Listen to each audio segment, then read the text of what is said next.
Bonjour à tous, j'espère que vous allez bien. On se retrouve aujourd'hui dans un nouveau podcast avec Karine Boisserie de Cultive ta vitalité. Bonjour Karine, comment vas-tu? Bonjour, bah écoute, ça va, merci et toi? Merci aussi, ça va très bien. Alors, donc aujourd'hui, Karine va nous présenter l'AESQUELEP, donc qui est une école située à Aix-en-Provence. En tout cas, tu as fait l'antenne d'Aix-en-Provence. Alors, est-ce que Karine, tu peux nous présenter ton activité et qui es-tu, s'il te plaît? Oui, pas de souci.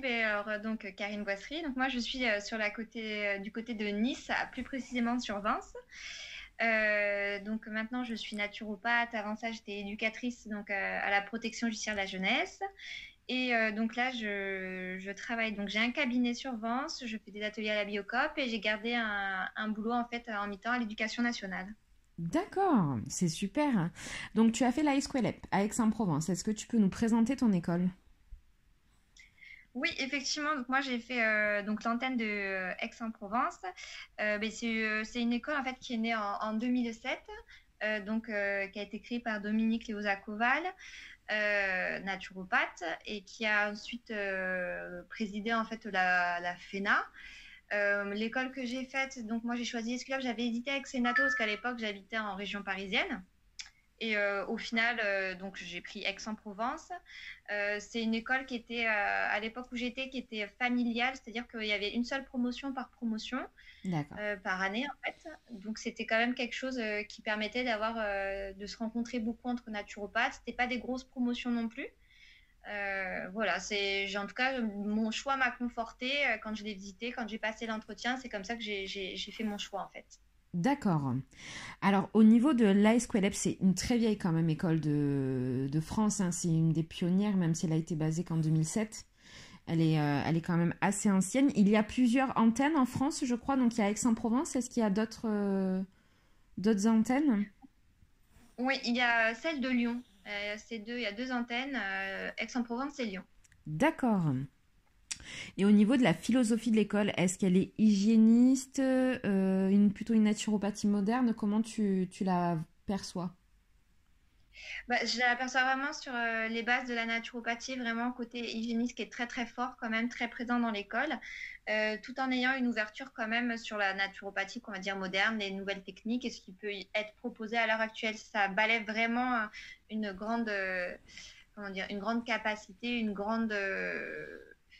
je vais recommencer. Vas-y.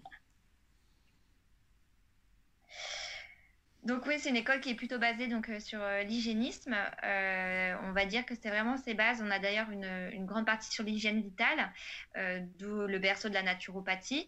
Mais c'est une école aussi qui a su s'adapter avec son temps et prendre des nouvelles techniques, évoluer avec les nouvelles techniques, tout en gardant les bases vraiment de l'hygiène vitale. D'accord. Est-ce que au niveau du temps de durée de formation, il y a un cursus en 3 ans, mais je crois qu'il y a un cursus en 1 an également, non? Non, c'est que des cursus en 3 ans. D'accord. Voilà, en présentiel qui sont en fait aussi faits. En fait, on a des stages aussi en même temps au cours de l'année en fait qu'on doit effectuer. D'accord. Donc des cours en présentiel sur 3 ans et c'est un week-end par mois à peu près? C'est ça, les cours commencent du vendredi au lundi et c'est un week-end par mois. Ok, super. Au niveau de la structure de l'école, donc tu me disais à l'époque, quand tu as fait la formation, c'était vous étiez pas nombreux en fait dans la formation. Bah, on va dire qu'au début, nous en première année, on était une trentaine, on a fini en troisième année, on était 17, 18. D'accord. Après, c'était à peu près la même chose sur les autres promotions qui se suivaient. Je sais maintenant, parce que je suis retournée il n'y a pas très longtemps, maintenant, l'école s'est un peu agrandie, c'est-à-dire qu'il y a deux niveaux en fait. Il y a deux classes de première année, deux classes de deuxième année, deux classes de troisième année. Voilà. Ça s'est un peu plus développé, agrandi, en tout cas pour Aix-en-Provence. Pour Lyon, je ne sais pas. D'accord. Est-ce que tu peux nous parler de l'équipe pédagogique? Est-elle à l'écoute de vous? Est-ce que vous avez un bon lien avec eux? Comment ça se passe avec toute l'équipe pédagogique? Écoute, moi, je trouve qu'on avait quand même une école qui privilégiait les liens avec les élèves qu'on était. On pouvait communiquer facilement avec les enseignants, aussi bien par mail que par téléphone ou quand on avait besoin de choses. Même à l'heure actuelle, quand on a encore besoin, on peut les contacter facilement et pouvoir échanger avec eux. Il y a un suivi en fait qui se fait après les 3 ans. qui est quand même assez important et bien fait, qui permet en fait de pouvoir communiquer même sur des cas qu'on a des difficultés. Il y a encore des choses qui sont mises en place pour les anciens élèves où on peut retourner à l'école pour échanger. Voilà, et quand on ne peut pas y aller, ils le font aussi par Internet. Donc on peut quand même facilement, il y a un après en fait. Après les 3 ans, on n'est pas lâché comme ça dans la nature. Ça, c'est très intéressant. C'est hyper important aussi, je trouve, d'avoir ce lien encore avec l'équipe pédagogique, même après avoir eu la certification. Le certificat, c'est super. Est-ce que tu peux nous parler des points positifs que tu as trouvés dans ton école? Écoute, moi, tous les points positifs que j'ai pu avoir, c'était vraiment une équipe pédagogique proche, un directeur facile d'accès, des enseignants aussi faciles d'accès. Les cours sont bien faits, c'est-à-dire que même si on a des difficultés, on peut retravailler par rapport aux feuilles qu'on a pu nous distribuer et par rapport aux écrits qu'on a pu avoir.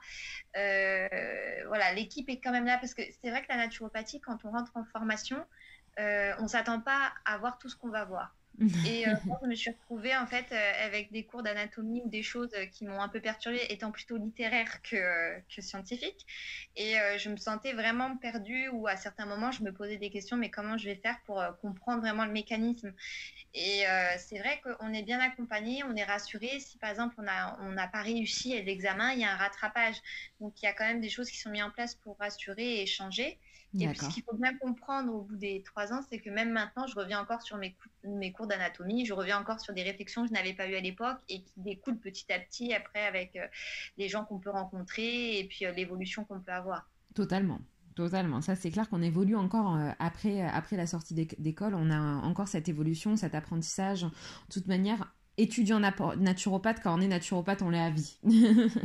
C'est ça. Est-ce que tu peux nous parler des points négatifs pour toi de ton école? Alors, le point négatif et qui a été corrigé, du coup, maintenant, ce que j'ai appris, c'est que, en fait, nous, à l'époque, on avait un mémoire à rendre et du coup, il se faisait après les 3 ans. C'est-à-dire qu'une fois qu'on avait donc fini nos 3 ans, on pouvait rendre notre mémoire et ensuite passer devant un jury, le présenter, etc. Donc c'était compliqué. D'ailleurs, moi, je suis en train de le faire parce que du coup, c'est au moment où on s'installe, au moment où on est dans autre chose. Et du coup, ça aurait été plus intéressant que ce mémoire soit fait au cours des 3 années. Et ce qui a été mis en place maintenant, ça fonctionne comme ça. C'est-à-dire que maintenant, les étudiants doivent préparer leur mémoire sur les 3 ans et le présenter à la fin de la troisième année. Ça, c'est super. Ça, c'est bien. Moi, c'est vrai que dans mon école également, ça se passe comme ça. On préparait le mémoire sur la dernière année. On le faisait. Voilà, donc c'est vrai que c'est mieux. Alors c'est sûr que c'est dense. Sur le coup, quand j'y étais, on dirait non, mais heureusement que c'est pas maintenant parce que ça aurait pas été possible. Mm. Et au final, en fait, maintenant avec le recul, et effectivement, ça aurait été mieux de commencer. Et bon, bah, c'est ce qui a été remonté et c'est ce qu'ils ont modifié et qui est justement plus intéressant et plus facile aussi de pouvoir faire, quoi. C'est ça. Et même si la construction d'un mémoire est dense pendant les études, c'est aussi ça qui permet de réviser ses cours, c'est ça qui permet aussi de mettre en construction ses cours, à commencer à mettre son expérience en place de clinica ou quoi dans le cadre scolaire, etc. C'est ça. Bon, après, on avait des mémoires à faire par rapport au stage et par rapport aussi à des réflexions, donc ça faisait beaucoup d'écrits. Oui, Mais maintenant, voilà, je pense qu'ils ont dû modifier peut-être même les mémoires. Ils ont peut-être tout mis ils enfin, ont les mémoires de structuré. stage ont peut-être été inclus dans le mémoire final, ça, je sais pas. Mais en tout cas, c'est vrai que maintenant, c'est fait différemment et ça me semble mieux. Oui, d'accord, c'est super. Est-ce que tu aurais autre chose à rajouter, Karine? Ben, que Esculap, c'est une grande famille. Je vois que voilà, on est toujours en lien, même avec ma promotion, qu'on est en lien encore par mail, c'est-à-dire quand il y a des informations, quand il y a des recherches d'emploi ou autres, on nous les transmet. Là, voilà, quand il y a eu avec des questions par rapport au Covid, par rapport à tout ça, bah, on a eu quand même des mails explicatifs, on a eu quand même des choses qui sont venues vers nous pour nous rassurer en tant que thérapeute. Et c'est une famille quand même qui est encore présente. Et voilà, là, j'ai été à l'école il n'y a pas longtemps et j'ai vu que les dernières années avaient mis des petits mots pour les premières années, pour les encourager. Et voilà, c'est toujours vraiment ce petit accompagnement qui se fait entre promotion et le lien qui peut se créer. C'est vraiment une école, je pense, pour ma part, qui est familiale et qui reste avec un état d'esprit, en tout cas, qui me convient. D'accord, ben c'est super, Karine. Vous pourrez retrouver donc toutes les informations sur l'école ASQLEP et sur les réseaux sociaux de Karine en barre d'infos. Et je vous dis à bientôt dans un nouveau podcast.